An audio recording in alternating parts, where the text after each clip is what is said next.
Welcome. We will get started in just a minute or so. We'll give everybody a chance to get in and get settled. Happy to have you all with us here today.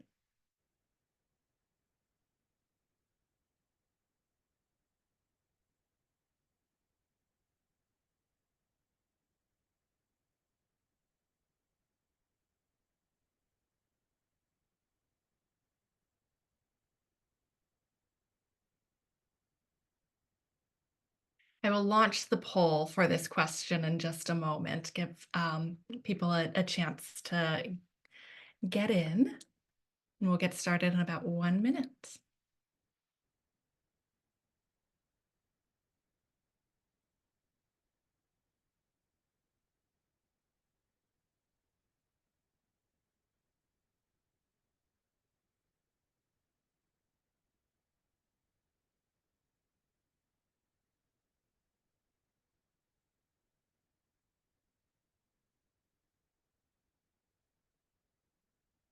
All right, well, we are at 1 minute after the hour. We're going to go ahead and get started. I'm going to go ahead and launch our first poll, but would love to know who is with us. And it looks like actually I've launched the wrong one. So just a moment, let me go back.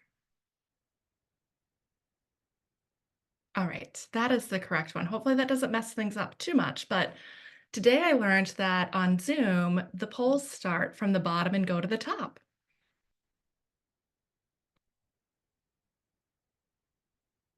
Oh, we have some first timers with us today. Welcome. Always excited to see some new faces.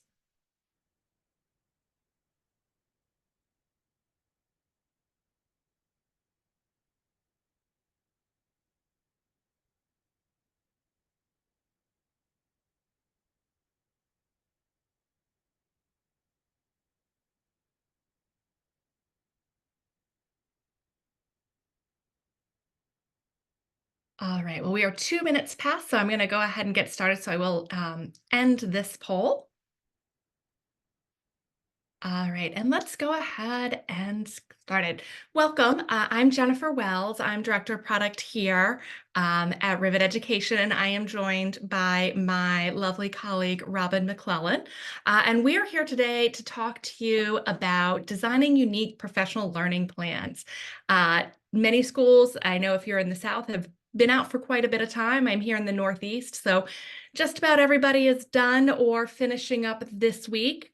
But for those of us on the this side of education, summer, as we know, is often our busiest time because we are planning for next year. So we wanted to offer this webinar today because we know that you are probably in the mode of doing some reflection on this year, thinking ahead for next year. And we want to make sure that you're able to be well equipped for your professional learning plan. We encourage you to use the chat function and the Q&A function throughout the webinar. We'll also have some time at the end of the webinar to answer any questions.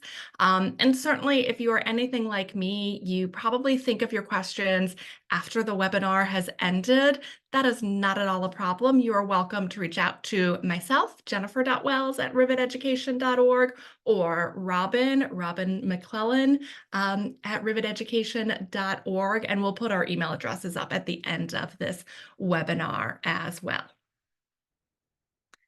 Excellent. All right, so let me see if I can get the poll to start again. It looks like I can. So would love to know the roles that we have on our poll today. So I'm going to go ahead and relaunch this. Would love to know what your roles are.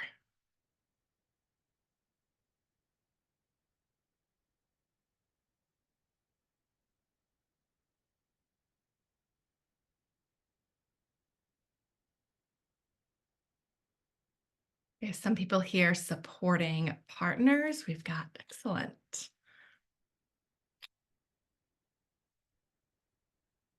All right. Well, always good to see a variety of roles. So thank you so much for all of you that are joining us. And especially because we've got some new people with us today, I want to take a moment to orient you all to Rivet Education. So, here at Rivet Education, our vision for K 12 education is that every educator receives the best resources and support available to provide all students with the educational opportunities they both want and deserve. And the way that we contribute to this vision is by defining high quality professional learning and also creating tools and services that support state and local education agencies with putting that definition into practice for teachers. And in today's session, we're going to do that by really digging into curriculum-based professional learning plans. So we'll start first by giving us all an orientation so that we can understand what curriculum-based learning, professional learning is, and really why it's so integral to implementing high-quality instructional materials. We're going to take some time then to identify those key elements of an effective curriculum-based professional learning plan and also give you a chance to take a look at the process required to create that effective plan. So let's go ahead and take a look first at what exactly is curriculum-based professional learning.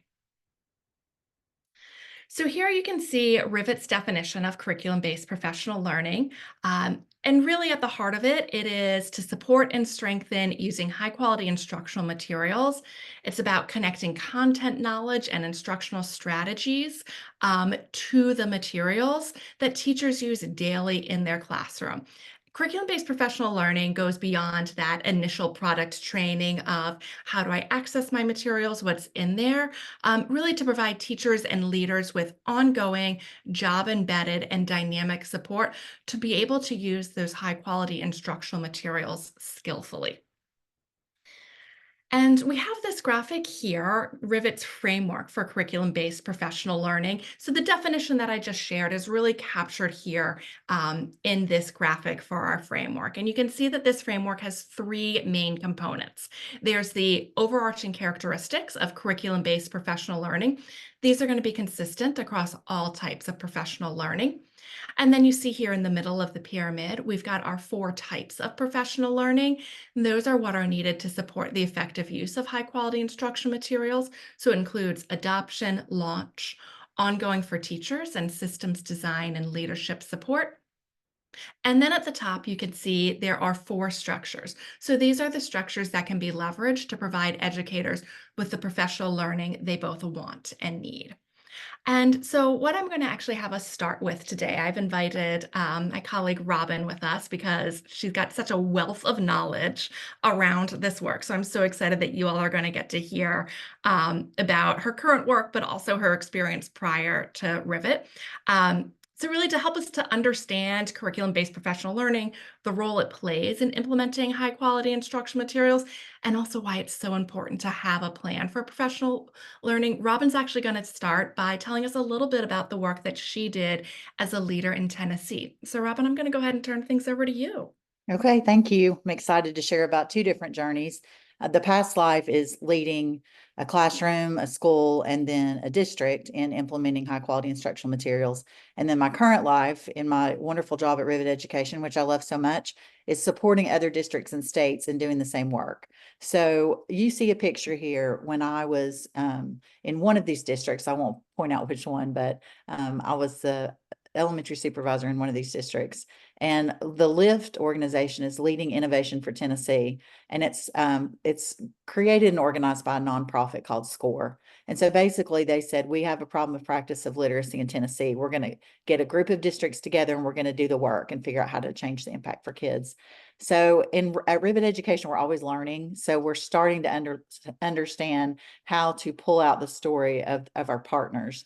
And so we're sort of like going down an analogy of a movie. So the heroes in the district were the leaders and the hardworking teachers who wanted the best for kids. That's who you are as well. The villain is the lack of support and professional learning related to the science of reading. It was all new to all of us, including me, who had been a teacher and a principal and was now leading 11 elementary schools. Sometimes I'm ashamed to admit that, but then as long as we know better, we do better. That's my motto. So the external problem was we had to get more kids to be proficient in reading. That was our moral imperative. The internal problem is we wanted to be great educators, but we felt like we weren't doing right by kids. So they were working hard. We just didn't have the tools and resources and knowledge to actually carry out the work and make change. So the guide of our story, sort of the one that comes in and really helps us move the needle, was the LIFT network. And having this tribe of educators and district leaders who were collaborators and became part of my tribe were actually such a great resource to be able to move the needle and really understand the work. So our aha moment was 30% of our kids in Tennessee were proficient in reading, and none of us were okay with that. 3 out of every 10 children reading is, I can't sleep at night with those stats. So my role, my pastoral of being a teacher of reading and not knowing how to teach children how to read, the irony of that now was trying to really make change with my leaders and my teachers in this district, was our aha moment and epiphany. So we participated in the LIFT network, and through this network, the district leaders received ongoing curriculum-based professional learning throughout the course of 2 years. So we started at the ground up. We started just laying out, first of all, the knowledge of science of reading, instructional shifts in reading, and then laying out high quality materials in front of us, and then taking to our teachers and making a selection. But they supported us as we learned around those shifts. We learned about HQIM, which I had really never heard of at that time. This was 2017. And then they helped us lead our teachers through a pilot of an ELA HQIM. So the most important pieces of the puzzle were the teachers and the principals, but the strong PL provider, our partner that helped me figure out with a million different roles that I had to strategize and be able to do this work in a logical sequence, was a great help, because there really wasn't a tool that showed us the trajectory of strong implementation. So the PL partner helped me strategize. They clearly defined what was my next step, mapped it out month by month, because again, so many distractions, but this was the most important work. And so I was learning every step of the way too, and I was vulnerable with teachers and leaders, and I call it linking arms. So we just like all linked arms and just moved forward together. In the end, the LIFT districts, the beautiful picture of this, even after the first 2 years, was that these districts were outperforming the state proficiency gains by 6%. So that was just after 2 years of implementation, starting with pilots. So you can see that the work is right and good, but you have to have a tribe and you have to have a plan. Thank you so much, Robin. Always so helpful when we can hear the real world example of this. And I think one of the things that I really appreciate about this story is that you're highlighting one of the pieces of why curriculum-based professional learning is so important. And your story is not unique. There is a myth of if we simply provide teachers with those high quality instructional materials, that's going to lead to that significant increase in student learning and teacher performance. And certainly, yes, we want students and teachers to have high quality instructional materials. But the truth of that, and what your story so accurately demonstrates, is that with the new standards and instructional materials, it's a dramatic shift in teacher practice. And so really supporting teachers, supporting leaders in effectively using those high quality instructional materials requires some deep expertise. And so being part of the LIFT network gave you access to that expertise, both in the materials, but also in the change management for adults. It's certainly a lot of work as a leader to bring this in. And then the other piece that you mentioned, Robin, before we get into plans that I want to make sure that we highlight, is this implementation journey. And so I know we've got some people here who this is your first PL Power Hour, so welcome. If you have been with us for some prior PL Power Hours, this graphic is probably familiar to you. But really, this is showing the implementation journey of high quality instructional materials and the progress that happens over years and really in distinct phases. And one of the things about each phase is that it really requires intentional and differentiated professional learning. And so really everything that we've talked about today is to help sort of bring together this big idea before we start heading into those details of this curriculum-based professional learning plan. But when we bring together high quality instruction materials, curriculum-based professional learning and that understanding of the implementation journey, that's where we really get to impactful teaching and learning. And so these three are all connected and really are what get us where we need to be. And we're going to focus obviously on just that middle piece today, that curriculum-based professional learning, so that we can really get that solid plan in place. So let's go ahead and dig into that. What exactly does a really strong, effective, high quality plan for curriculum based professional learning look like? As I mentioned, Robin has done this work in multiple roles. So I'm going to go ahead and turn things back over to her um, to talk about some of this. So I talked about my past life. This is my current life. And Rivet Education partnered with several districts in Massachusetts. And this came in sort of like after two other steps. First of all, we wanted to take them through the implementation journey they had launched, but we needed to then help them get through the next steps. So first we conducted a landscape analysis. So we went in very transparently, very, again, linking arms with teachers and leaders, and just sort of got a state of the union on implementation. So after we did the landscape analysis, we came together with district stakeholders, the implementation team, and we came together and created an implementation plan based on the findings, based on teacher voice, based on student voice, lots of different pieces that came together in the landscape analysis.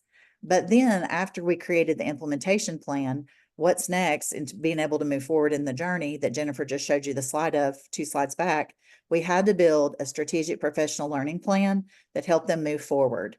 And so you can see this slide is a snapshot from one of those districts. And I'd love for you to just take a minute to look at the different components of this and just think about noticings and wonderings.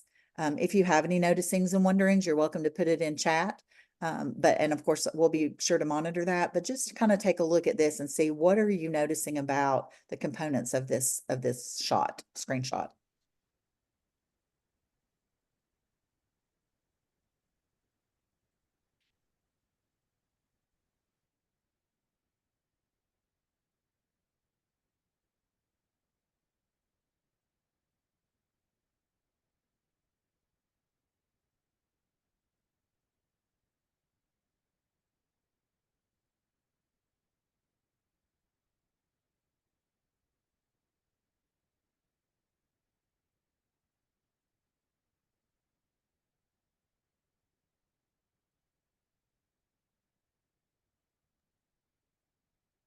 Okay, I don't see anything in chat, no problem at all. We'll just kind of unpack now some of the most important characteristics of a professional learning plan to make it effective. And then we'll tie in some of the different components you see here into what the best practice is.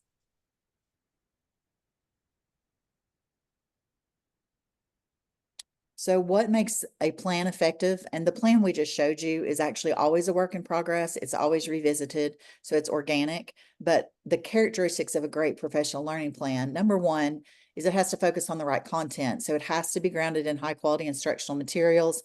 You do have to differentiate by role. So a principal learning is going to be different than a teacher learning, different from an instructional coach learning, and different from a specialist teacher learning, to include ML teachers or special education teachers or interventionists. So those, while we want them to be linear learning, they still have different needs as they move forward in the journey. And then it also encompasses the characteristics of curriculum-based professional learning. So it's not all workshops. You'll see in the sample, you'll see PLCs and you'll see instructional walkthroughs. So there's lots of coaching cycles. There's lots of different strong characteristics of this kind of learning that you would see in that screenshot. And then also, so you have to have structures that are ongoing and also job embedded. So we have to have opportunities for teachers to have those master schedules where they're able to collaborate.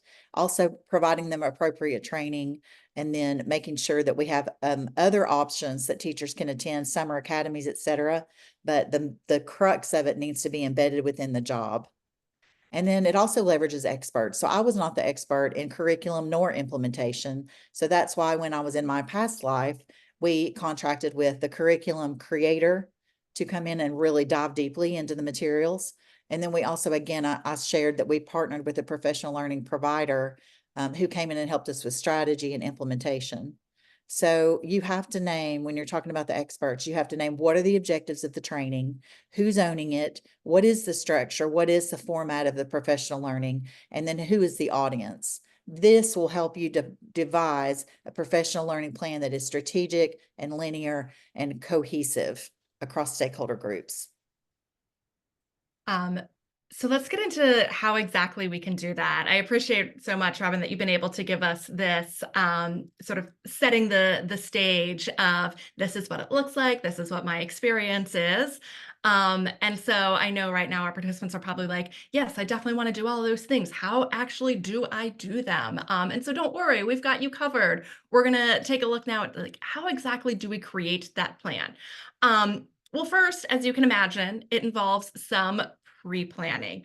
In short, there are three phases. There's the pre-planning, there's the scope and sequence, and then there's, of course, checking it. But we're going to start here first in this pre-planning, which you can see has got four components of it. So you're measuring your phase, you're soliciting input, you're using data to set priorities, you're identifying the experts. And so Robin and I are going to take a few moments now to really unpack each of these steps with you all so that you've got a solid understanding of here's how I can approach my pre-planning so that as you go about to create your plan, you've got everything covered. So that first step is measuring your phase. And as you saw, we're back here with our implementation journey. And so as you're thinking about creating your curriculum-based professional learning plan, the first thing that you want to take a look at is what phase of implementation are you in? Are you in program installation? Are you in initial implementation? Are you in consistent implementation? Have you made it to innovation and sustainability? And so our tool, the instructional materials monitoring tool, provides key actions and success criteria for district leaders, school leaders, and teachers. And so taking a look at the success criteria for each key action, once you've identified your phase, that's how you're going to be able to really hone in on, okay, what are some of the things then that we're going to need to do? And so, of course, because Robin's got that experience with this, I want to give her the opportunity to ground this idea in real world examples. So go ahead, Robin. So I compare it to the analogy of if I'm taking a trip and I'm so excited to leave and I know it's going to be good for my soul and my spirit and my rest, or excitement about, doing something different. I need to have a roadmap of where I'm going, but I didn't. So in 2017, this tool didn't exist. And so I didn't really know the big picture of the trajectory of the journey. I just knew through my partnership with PL providers what was next. So this didn't exist anywhere in the country. I mean, Rivet has pulled together a lot of resources to get this out. But for this to not exist, I didn't know my destination nor how I was getting there. I had to use different kinds of getting my current State of the Union. So, we started conducting instructional walkthroughs. We started talking to teachers. We started looking at what kids were doing when we were in classrooms and was it grade level instruction. But it was fragmented, even though we had the partner to walk us through and really get the picture. Over the course of the few years, it was fragmented because again, it was what is the next best step? And we did go through the right trajectory, but again, we didn't know the destination. So it was fragmented, it allowed us to see progress in the moment, but the ultimate destination of where we were driving toward just, through the road trip of implementation, we didn't have the big picture. That's the beauty of this tool and helping you plan. Yeah. I think that Robin, you make a great point that you didn't have, this graphic and the tool, but you were still collecting data. And so certainly that is such an important part of really being able to create your plan is that data collection. And so we're very excited that we can now share this tool with you all to make it easier to collect your data. Um, and then there's a second part of that data collection really is soliciting input. So we want to think about both our school leaders and our teachers. So in 2023, in the RAND AIR survey, 32% of teachers reported that the professional learning that they have received in the past year has not helped them to use their curriculum effectively to meet student needs. So before you start creating your curriculum-based professional learning plan, We want to make sure that you're taking some time to solicit from both teachers and school leaders. What are their needs when it comes to supporting the implementation? What is it that they are identifying as their next step and is going to help them grow in their practice? And so, Robin, I know that you've done some of that, so would love to hear how you've approached it. So in my past days, I'll try to keep going past and present, but in my past days, teacher input was super important to me. You always have to listen to the voice of teachers because they're the ones that are looking at the faces of children. So I brought them to the table to help with selection of the HQIM. We talked it out. They chose the strong one, and then they were a pilot group that went forth and became the champions. But since the implementation tool didn't exist, we couldn't really be strategic about where we were in the journey and where the professional learning needed to be at each phase of the journey. So, when you share the implementation tool with your teachers and leaders, ask them to reflect on where they are in the journey and then make the key professional learning decisions around that conversation, the reality, not just a guess. So once you have the HQIM, you have to ground your team back in the vision for excellent instruction. And then you have to keep your eye on the bullseye of increasing the percentage of children who are reading. And then all professional learning has to be centered around hitting that bullseye, that target of impacting students. And it might be reading, it might be math, it might be whatever content area, but just talking about the bullseye and then making sure all of your professional learning is focused on growth. But yes, absolutely. What's our focus? And so our first two steps are really focused on collecting that data. What are you able to identify about where you are in the implementation journey and your needs? What are your teachers and leaders identifying? So now that you've got that, you've got your phase of implementation, strength and areas of growth for both teachers and leaders within that phase, and you've got that input, you're able to take that data all together, and this is going to help you identify your priorities for your PL plan. Certainly, you're going to probably have some outliers in your data, and so you're going to want to think about, does that mean that that is a priority, or is that something that I'm working with, individually with that teacher or leader? And then with that, also want to just take a moment because you won't have a data set on new teachers and leaders, but don't forget about them. And so while you may have the majority of your teachers and leaders in consistent implementation because you've been using the materials for multiple years, you want to also make sure that you're taking into account, do you have new teachers and leaders coming into your district, coming into your school? And therefore, their professional learning needs aren't going to be part of the data set that you had from your existing group. So just always want to give the caveat of don't forget about them. And so making sure that you're also thinking about in that priority setting, what needs to be a priority for anybody who is new to the materials, new to a grade level, new to a content area, new to a school, whatever that level of new may be. And so, Robin, I would love to hear a little bit about how you've done some priority setting with professional learning plans. So one of the most important pieces that we used to move forward was actually looking at the work that was coming out of the hands of students. And so looking at the tasks and looking, analyzing what they were doing, that helped us get a good handle on where we were in the journey. And then also, again, walk through data, teacher perception data. And so we knew from the data that came out of that, we had to differentiate based on role and based on where they were in the journey. It can't be a one size fits all model. Like Jennifer talked about, we don't want new teachers coming in and being in charge of teaching reading to 30 children, 20 children, whatever the number is, one child even. So we have to make sure that they're equipped and empowered to go with these strong materials in their hands.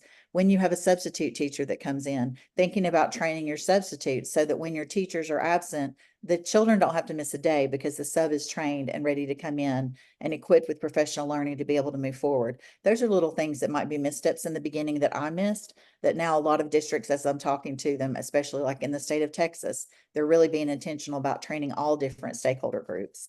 And then, differentiated by implementation phase. So not just groups, but phase.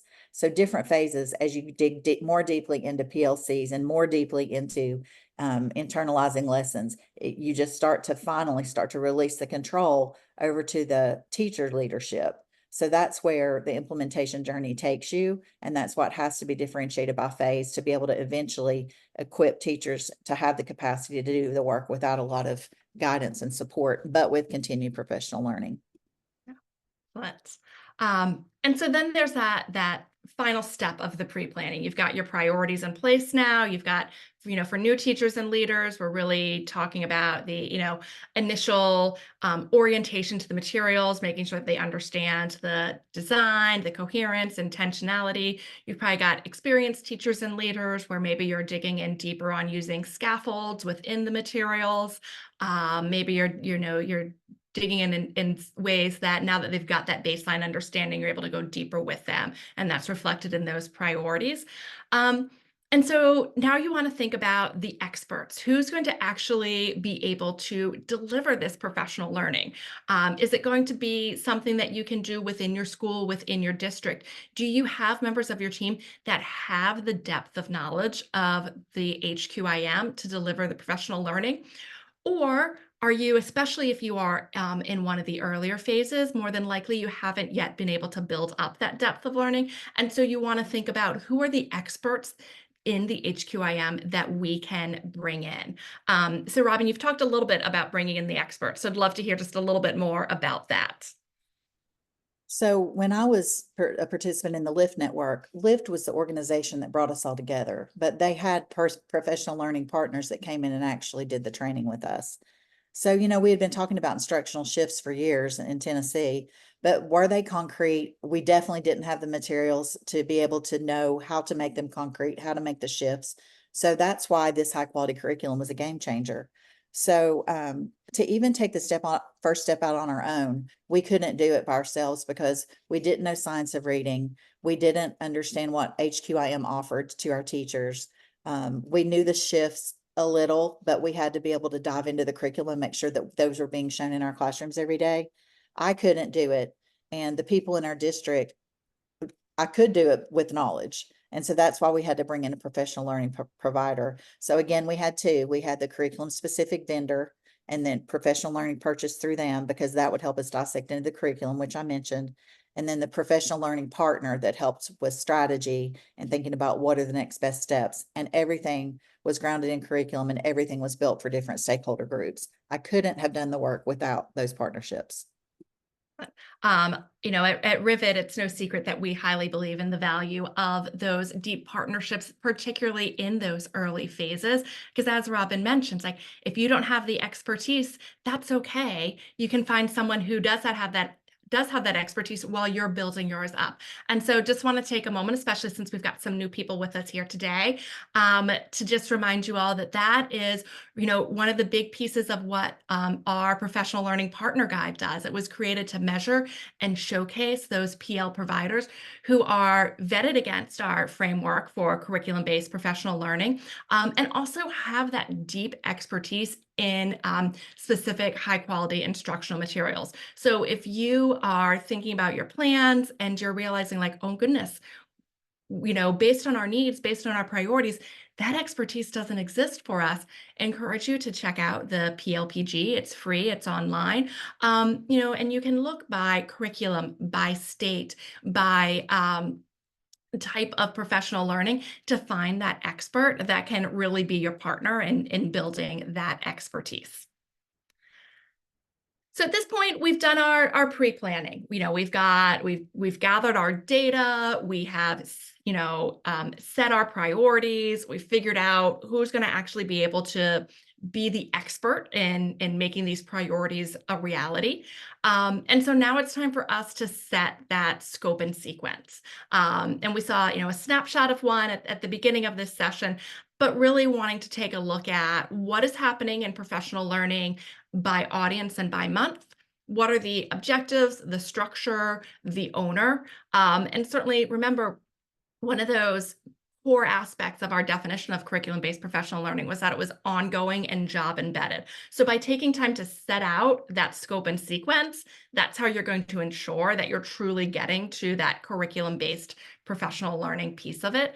And so Robin's going to do a little bit of unpacking, setting that scope and sequence in place for us.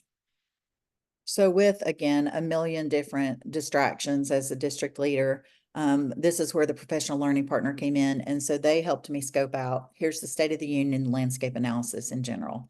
And then by month, what does the learning need to look like in these 4 stakeholder groups, which you saw a snapshot of earlier?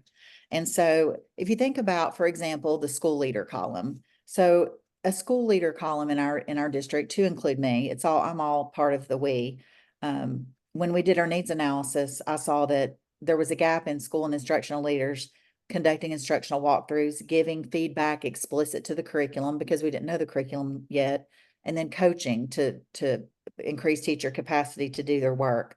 So in our plan, we created a school leader column month by month over the course of a year with the partner who was showing me what that would look like, of how do we build leader capacity to be able to get into classrooms, know the curriculum, start instructional walkthroughs, and then be able to provide explicit feedback. The teachers loved that the leaders were learning alongside them. So the leaders would walk in with the lesson plan in one hand and the instructional practice guide in the other hand, the IPG, and they would learn the curriculum as they were watching instruction. The side-by-side made it a very safe zone for these instructional walkthroughs.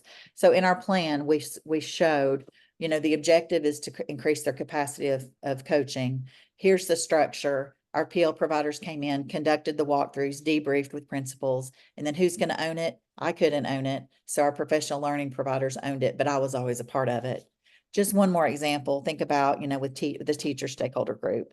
So a huge obstacle that I hear across the country is pacing when you get a new high quality instructional material. So, for pacing, the teacher trajectory might look like, getting together in PLCs and internalizing the lessons so it's more natural flow and that you can predict spots that might take a little bit longer. Once you get into the journey, teachers can annotate their lessons. So it might be training on how to annotate your lessons, not change them, but add in notes of those moments where this took a little bit more time. This part really didn't hit the goals and objectives and work students toward the ultimate destination. So again, we're not changing it or watering it down, but we're just making note in there. So that's the trajectory of learning about the lessons, executing, and then annotating and reflecting. That might be the whole trajectory for teachers for the year. So as a district leader, I didn't have the capacity to know what that looked like, again, without, the implementation tool that Rivet has created. So creating this learning plan by month, by stakeholder group, and thinking about those three indicators of objective, structure, and who's going to own it really helps you organize and think about not willy-nilly professional learning, but actually strategic, ongoing, and headed toward the target. And so that takes us to our final step, the check your plan. Just like we encourage our students to go back and check your work, and just like we, as we are drafting things, are constantly going back and check. Same is true with our professional learning plans. Taking a look at, okay, here's the scope and sequence I landed on. Let me take a look back at my priorities. Did I stay true to them, or did I veer off the path? Let me take a look at how I've differentiated. Have I accounted for sort of every different bucket? My teachers that have maybe been using the materials for a while versus my new teachers, my new leaders. Am I actually focused on the instructional materials, or is there a moment in time where, again, we went a little bit off from them, and then that took us down a path that is actually not where we want to go?